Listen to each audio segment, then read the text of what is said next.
Hi, my name is Craig Cecilio. I'm the CEO founder of Diversity Fund, a fintech platform that serves the everyday investor. This is my YouTube series where I will discuss trending topics in the fintech and wealth creation space. If you like these topics, please hit the subscribe button. Now today, we're going to talk about how has it become more difficult to be an innovator due to social climate and regulatory regulations or in regulatory environment that we're in today. And yeah, this is a really tough time period. From recently, we have so much regulation going on. So innovation is tough. It's tough to do. It's tough to create something new when you have this burdensome cost of all these regulations going on. And some of that is not really clear. So when you're starting out a business or have this idea, you want to take something old, which is innovation, taking something old and making it better. You have a whole nother arena and all the effort and energy that goes in trying to figure that out.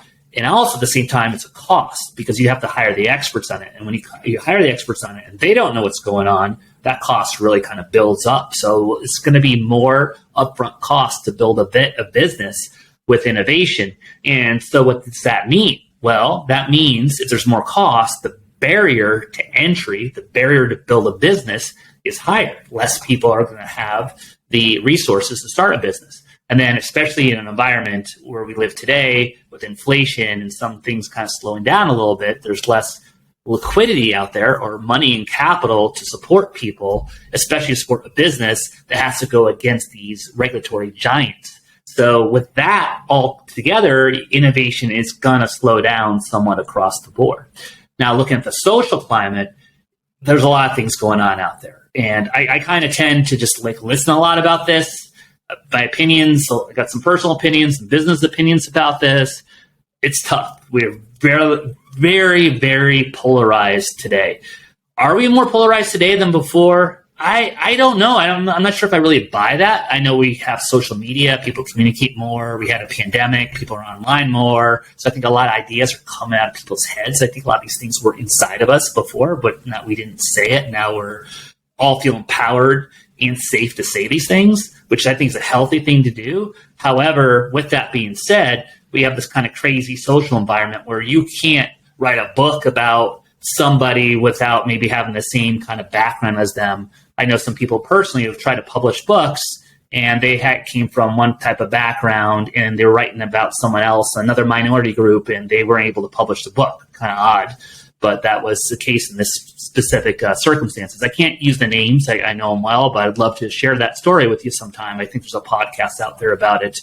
And also at the same time, yeah, I'm just kind of listened the last few weeks. I heard something about some of these movies that can't be really released due to the fact that it might upset this group or that group. And you're hearing about Dave Chappelle getting canceled here, or this person kind of getting canceled there. So that kind of people get a little bit concerned and, quite honestly, scared to do anything in this environment because they don't want to be attacked. And attacks are vicious.